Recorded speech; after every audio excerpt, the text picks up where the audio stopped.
All right. Hello, everybody.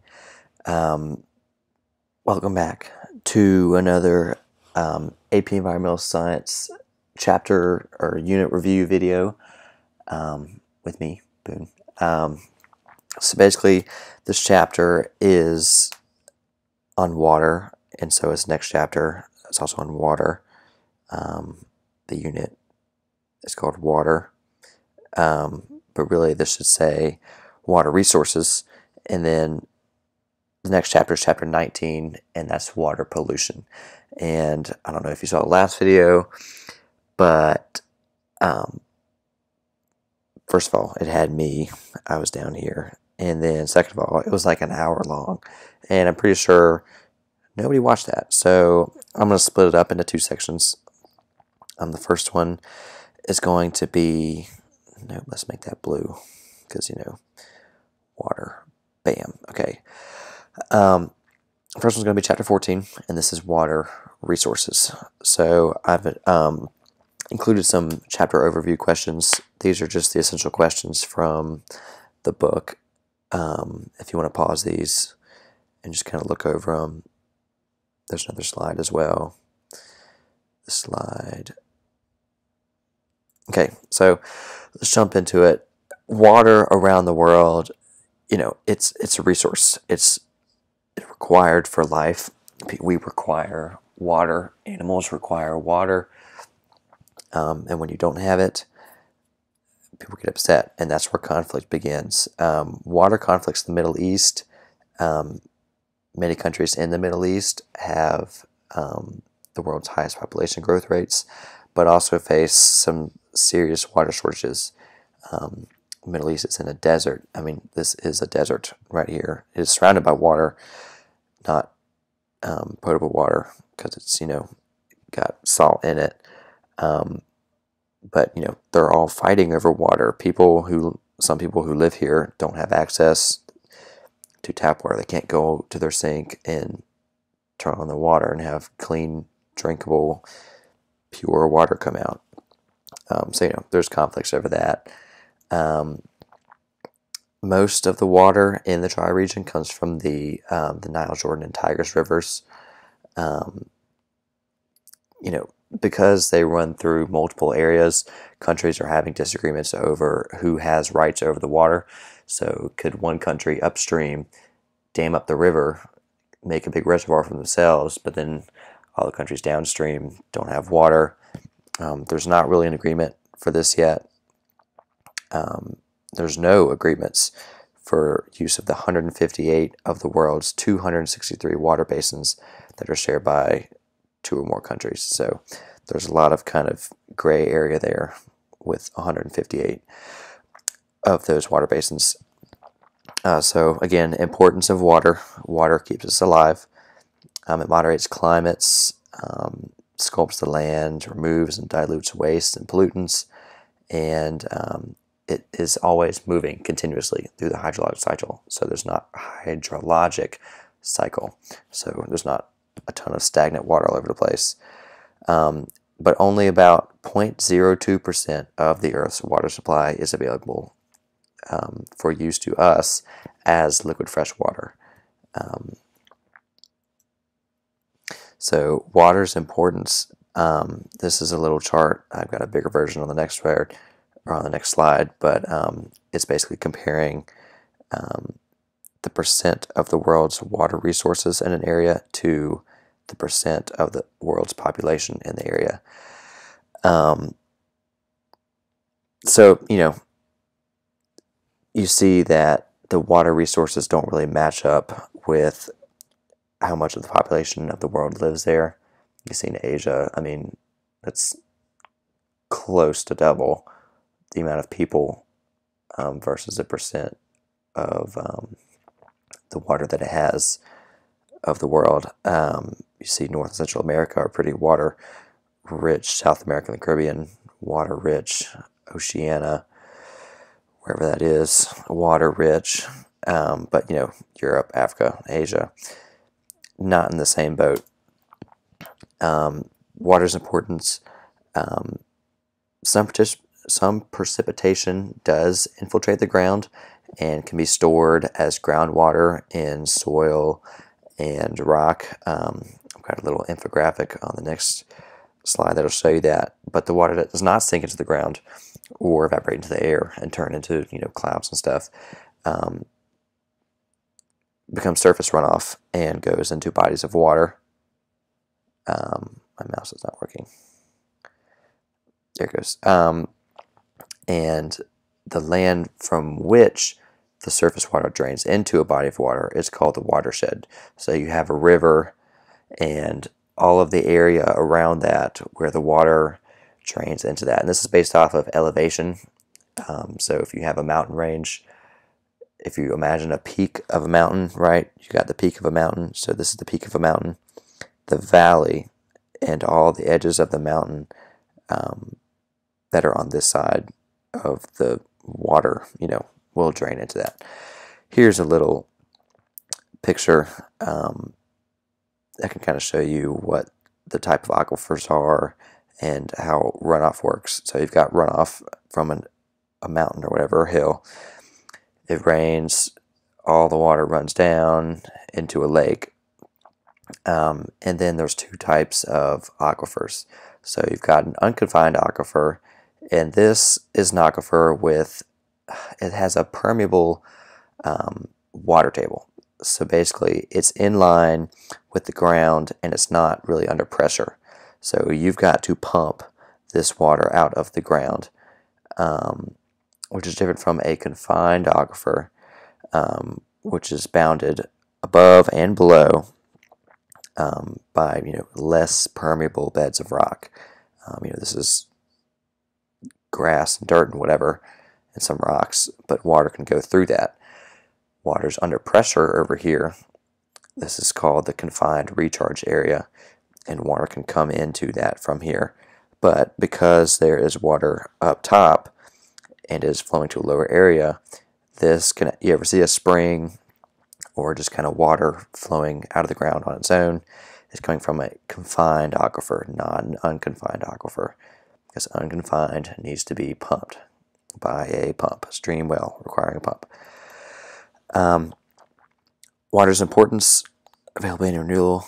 I've said that like 12 times. We currently use more than half of the world's reliable runoff of surface water, but we could be using 70 to 90% of that by 2025. This book was from like 2007, so now that seems a lot closer than it is. Like 6 years or something. So 70% of the water that we do withdraw from rivers, lakes, and aquifers does not get returned to these sources. It becomes polluted, or something else happens to it and is no longer usable. Of all the uses of water, irrigation of agriculture, of people's yards and stuff, that uses 70% of fresh water, which is the largest user of water, followed by industry, so factories and stuff, and then cities and residences use 10%. Water, specifically in the United States, this is a map of places with some water deficits. So obviously the darker blue has more precipitation, and then the drier looking tan areas have less precipitation. East coast of the U.S. and the east mid whatever portion you call this has a lot of rain, and then you get to this portion and you kind of got a lot less water. So let's look at a little bigger version of this, and the next one shows the United States, but all these purple areas are actually large metropolitan regions that have more than 1 million people living there. And you can see, the East Coast, with all its rain, has a pretty adequate supply of water. And then you get into all these, this entire area has a water shortage. That's most of the United States is in a water shortage. and even some places here have even less water than that and are in acute shortage. And so, with the case study we looked at earlier in the Middle East, this can also happen in the United States. Some people predict that 17 of the United States western states by 2025 could face intense conflict over scarce water needed for things like urban growth, irrigation, recreation, and wildlife. I mean, you have lakes and stuff. People use lakes for recreation. Wildlife needs ponds and stuff to drink from and survive. You've got people are being born and the population is growing, and you need more places to live and more water to supply those people with water to use. And it's just kind of a bigger version of that. Water hotspot areas. You can see this is where some potential conflict is. Let's go back to this map. You see where these rivers are? These are major rivers in the U.S. Just kind of look at that for a second, and then bam, you can see a lot of this conflict potential is on those rivers, based off of predictions of places that could be dammed off or something like that. And with having too little fresh water, 41% of the world's population lives in river basins that don't have enough fresh water. And there's a map that shows stress on those river basins next. But these parts of the world are experiencing, the rivers are running completely dry, their lakes and their seas are shrinking, their water tables, so where those unconfined aquifers, how close to the ground they are, they're getting lower and lower.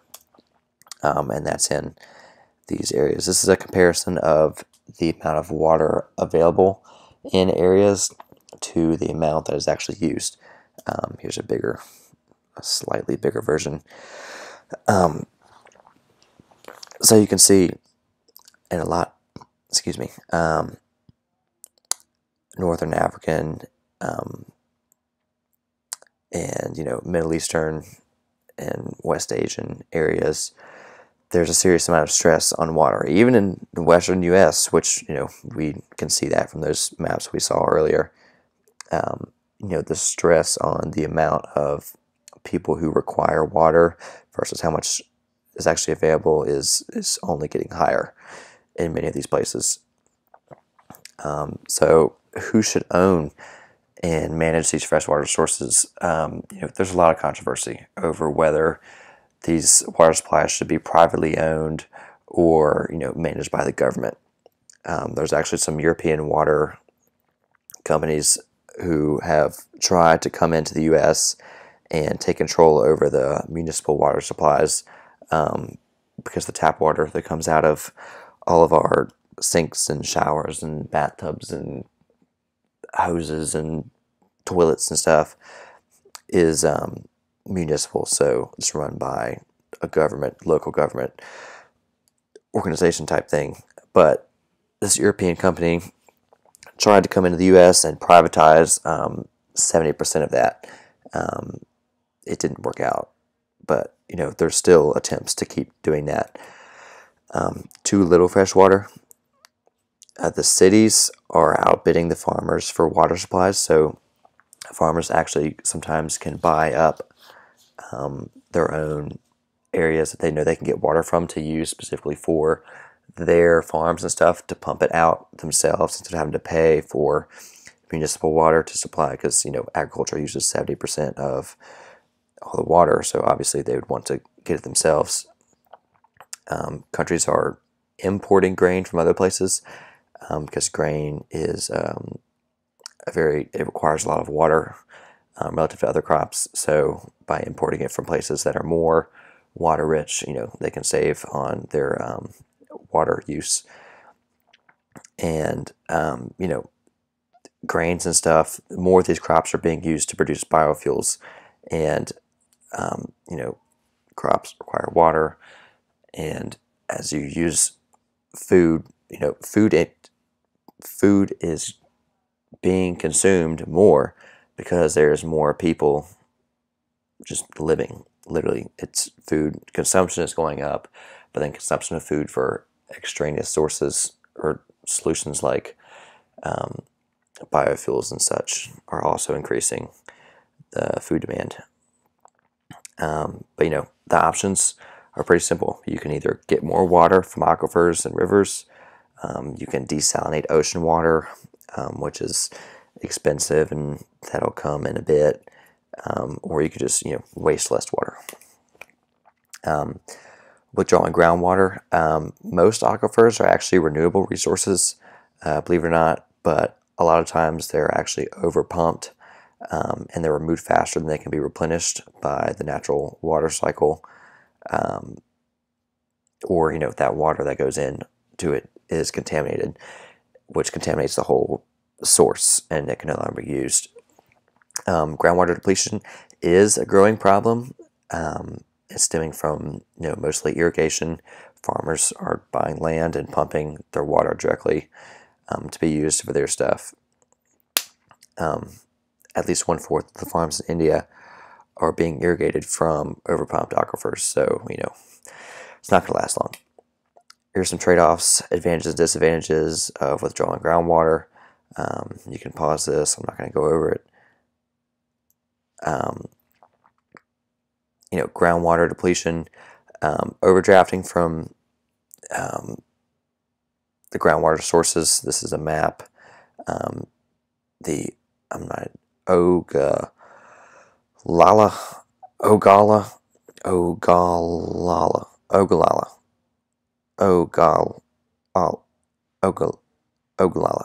is the world's largest aquifer, and you know, this big red area, that is that aquifer, and that's where people are just pumping massive amounts of water out of that.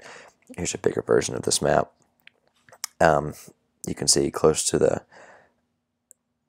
places where there's oceans and stuff, you can't get it from the oceans, you have to get it from the ground. A lot of coastal areas will tend to overdraw from groundwater because of that reason, and you can see all along here. Some effects of groundwater overpumping. The land will actually begin to sink because you've got you've got this water disappearing, and that's what's holding up this land. And you know, that's a problem because you literally, the land's sinking. I don't know how else to explain that. But then you've also got, next to the, you know, places where there's salt water, you can have saltwater intrusion. So this fresh groundwater source is contaminated with salt water, and you begin to have way high levels of salt in this water, and you know, it's contaminated at that point, and you're going to have to go through a desalination process to get that back to freshwater standards. Excuse me. And so this is this dashed line here is the normal interference line. So you see that goes all the way up here, and this line begins to move farther and farther inland as the salt water begins to infiltrate this area. So some more, the sinkholes, obviously the ground is sinking, so they can kind of collapse, and that happens. I don't know where that is. Imagine living there, just like shunk, bam, there goes the ground. In Saudi Arabia, this is a map, or an aerial map of Saudi Arabia from 1986 to 2004. You can see that irrigation systems from the non-renewable aquifer, all these green dots is a place where an irrigation system has been put in place. And then the brown dots, I mean, I can barely see this, but the brown dots on here, that's where all the wells have gone dry. And you can see that's going to begin to spread and spread. And it's going to get worse because they're overdrafting from those sources. Here's another solution. So some solutions to control the groundwater depletion problem. You can, prevent the problem in the first place, stop wasting water, or you can control it, raising the price of water. That way people, think about leaving the water on. I mean, I don't know how expensive water is, but it's extremely cheap at this moment, because the municipal water supplies are subsidized by the government and all that. Or you could just enforce, minimum stream flow levels and stuff. Using dams and reservoirs is a practice done on some type of river or whatever, and it creates, it can be a good thing and it can be a bad thing. It's good because, one, it can produce electricity. Two, you can control flooding, so high flood areas will benefit from this buffer of land that can be used, and you can control the flow in and out of the dam. You can provide year-round water because you have that buffer. You can continuously pump or let out water at a constant rate downstream. But what happens is, you're disrupting an entire ecosystem by putting this massive wall basically on a previously I don't know what, a regulated water flow, I guess if you want to call it. But you displace a massive amount of people by creating these dams. So this was once a river that went like that. Now you have an entire reservoir or lake, basically. Here's a bigger, well, no. Yes, actually this is. So you can see this dam is generating power, but you've got this massive area for recreation now. If you want to go water skiing, can't really do that on a river. I'm sure some of the Louisiana people do that, and like ride alligators or something. I don't know, but I don't know where I was going with that. But yeah, you've got all this place for recreation now. You can use it for drinking because it's fresh water. Recreation and fishing. You can produce hydropower. It's cheap. It's efficient. It's renewable. Reduce the flooding. But imagine if this dam broke and all this water came crashing down here at one time. That would be extremely devastating to everything near this basin downstream of the dam. You're losing a lot of, by increasing the surface area that is exposed, you're going to lose a lot of water through evaporation, and all these other things. This is a diagram of how hydroelectric power, basically works. You've got water that's under pressure because, the water table's up here and take us down here. It's pushing water through here, spinning a turbine, which spins a generator, generates electricity, and then bam, you got your lights, your computers, your phones, all that mess. And then it goes from there downstream.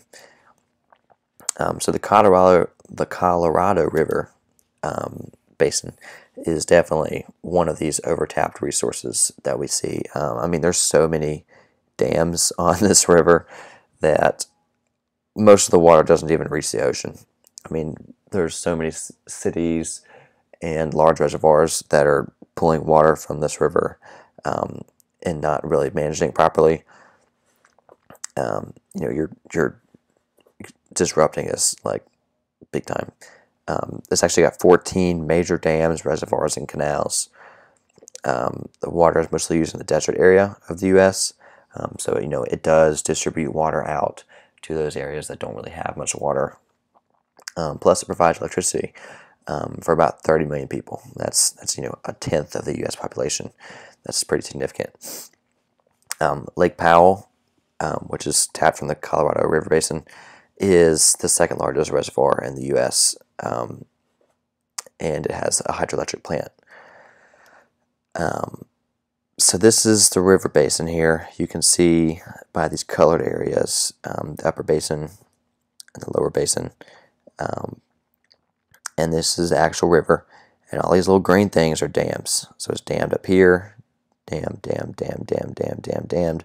And by the time it gets to the Gulf of California, there's not much left because it's tapped from, I mean, you've got most of Arizona, Southern California, you've got Las Vegas pulls a lot of it.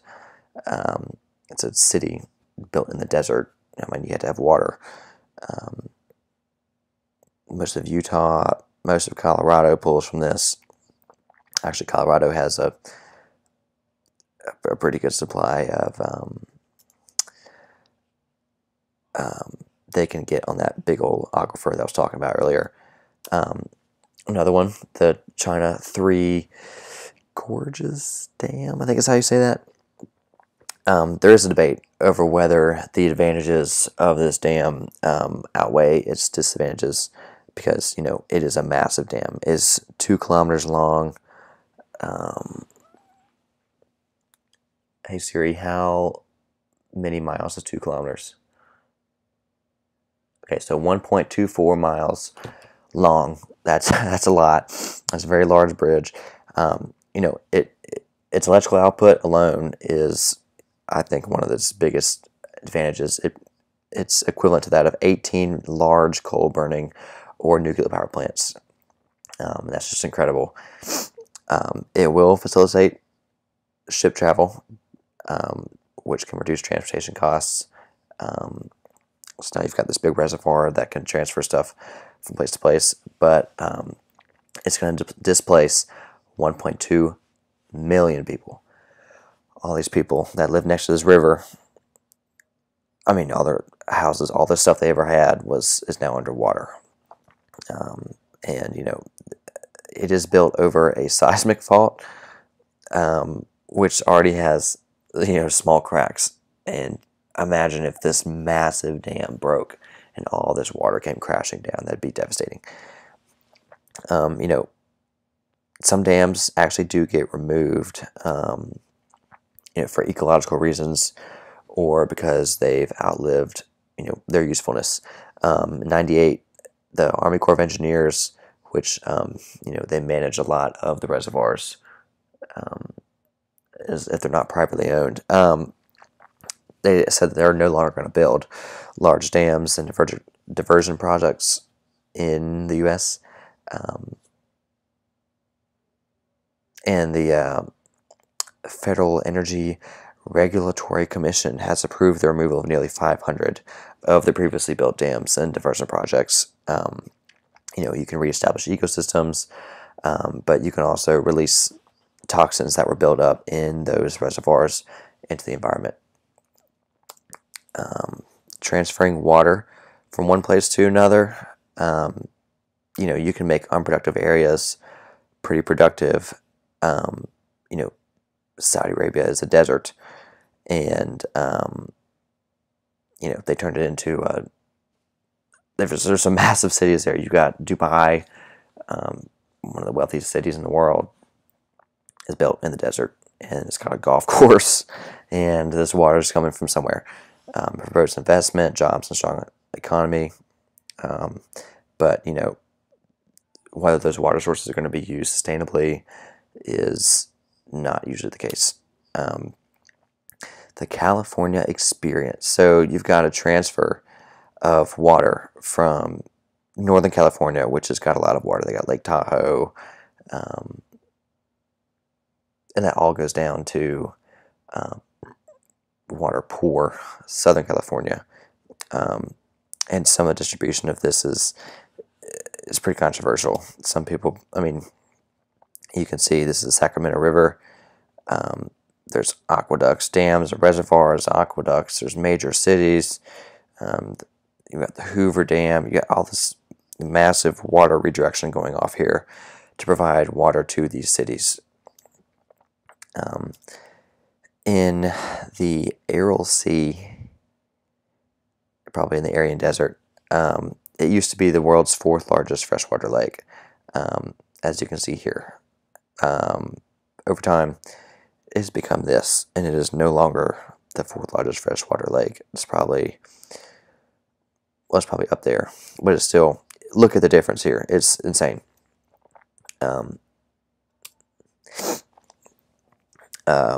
Diverting water from the Aral Sea and its two feeder rivers, most of irrigation has created a major ecological, economic, and health disaster.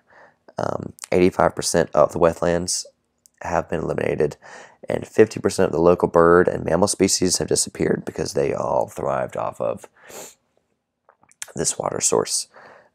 Since 1961, the sea's salinity has tripled, making it really not fresh water anymore.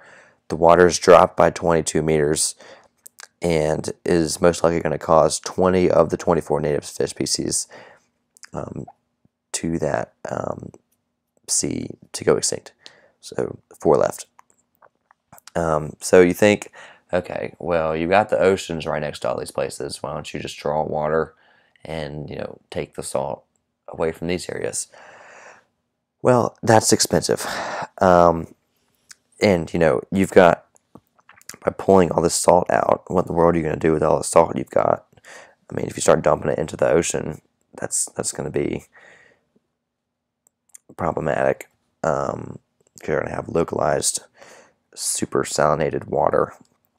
The wildlife can't really handle that. But desalination is a method of taking salt out of water. Basically, you heat it until it evaporates, and it leaves behind all of the water, or all of the salt, because salt doesn't evaporate, so the water evaporates out. But you've got to create a lot of heat to evaporate all that water, and it's expensive. Reverse osmosis, you ever see on your water bottle, says filtered through reverse osmosis or whatever. That can also be used to desalinate water, but it has to be a significantly more substantial, filter used for that. Towing icebergs, seeding clouds with tiny particles of chemicals to increase rainfall, towering icebergs or huge bags filled with fresh water to... I don't even know what any of this is. Skip it. We waste about 2/3 of the water we use. But, this could be cut to, from 66% down to 15%. If you just kind of pay attention to what you're doing. 60 to 70% of that waste is through evaporation, leaks, and other just, excuse me, non, elective use. That stuff can be fixed. Plus, water is way underpriced because it's all run by the government, and tap water is, just something you don't think about using. And the lack of subsidies to improve the efficiency of water use is also contributing to its waste. Increasing water supplies by wasting less water. 60% of the world's irrigation water is currently wasted. You ever drive past a farm and you see in the middle of it there's a massive sprinkler looking thing that's just it's goosh, goosh, goosh, and it's just put this massive amount of water, and it's not distributed very evenly, and a lot of it's wasted, and most of it doesn't even get to, or 60% doesn't even get to the plant. And improved irrigation techniques like gravity flow or drip irrigation or a center pivot method. I'm sure you've probably seen a center pivot before. So basically this will spray water directly onto the crop, and I think I've got a picture of that next. And it allows 80% of the water to reach the crop versus 40%. And it's reduced depletion of that aquifer in the Texas High Plains by 30% already. This is a picture. This is gravity flow, 60% efficiency. And if it has surge valves, it's got 80%. Drip irrigation. This is, in more landscaping type stuff, not necessarily agricultural stuff. But if you've ever seen those permeable hoses, they're made of black rubbery material, and when you want water through it, it kind of just drips out the side slowly, and you bury it next to your plants, and all of it gets into plant, basically. And then the center pivot, you've got like crop circle looking farms, and there's this big arm that is turned from the middle, and it sprays water like that. Here's some solutions to reduce irrigation water waste. You can read through that. Getting more water for irrigation in developing countries and low-tech approach. Many poor farmers in developing countries use low-tech methods to pump water and make more efficient use of rainwater. So, rain catchment barrels and rain catchment systems, plus filtration. You can use water pretty efficiently. And you've got like your hand pumps, basically. You pump what you need out. But that doesn't look very clean to me. Reducing water waste. I don't really care about that. Raising the price of water. This is something that many people propose could be the major key to water conservation. You can reduce water use and waste by raising the price of water while providing low lifeline rates for the poor. So water, I'm guessing it's like 2 or 3 cents a gallon or something. It's crazy. And people just don't really think about it. When you're brushing your teeth and you leave your sink on while you're brushing your teeth, that wastes a massive amount of water. Just turn it off and then turn it back on when you rinse your toothbrush off. And bam, you got water. But anyways, if it's more expensive, people start to think about it more. But, and this has actually happened in Boulder, Colorado. It introduced water meters, and water use per person, it dropped by 40%. A 10% increase in water prices cuts domestic water use by, 3 to 7%. By using less water to remove industrial and household waste. So, when you go and sit on the toilet or stand or whatever, and you flush, high efficiency toilets, they still use a lot of water. They use like 1.2 gallons to flush or something. My toilet, like you go to it, and there's like a button. There's 2 things on there.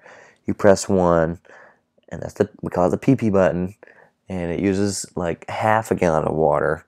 But when you drop a load in the toilet, you press the button with 3 dots on it, and then it uses more like 1.6 gallons or something. But unefficient toilets and toilets that only have like one option use like 6 gallons of water.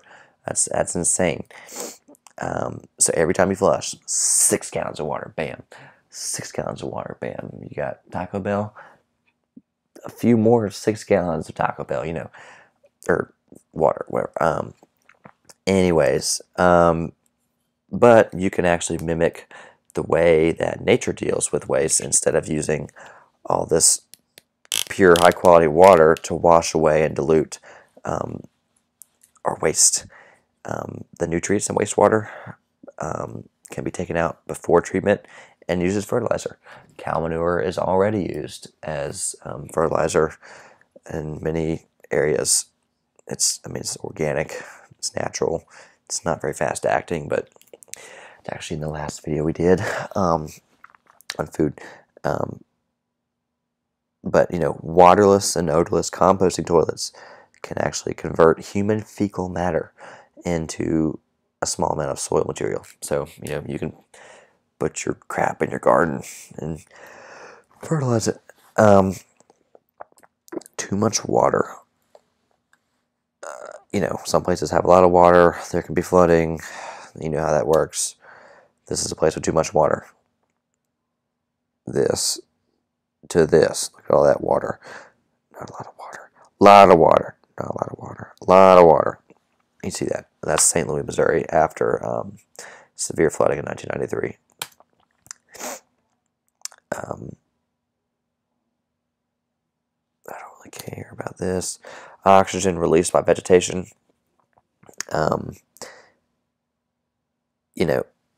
This is a hillside before it's deforested. The forests. It's called transpiration when plants emit water into the atmosphere. You see, excuse me. This river has a steady flow, and there's a little agriculture right here. Whatever, leaf litter produces fertilizer for the soil, whatever. And then what happens after deforestation? You've got landslides, the ground is unstable, there's not roots to keep it held in place. You've got soil erosion from water and wind, and the agricultural land gets flooded because all this soil that's in earth is moving down, is pushing the river this way, and there's flooding, and agricultural land is used up, all that mess.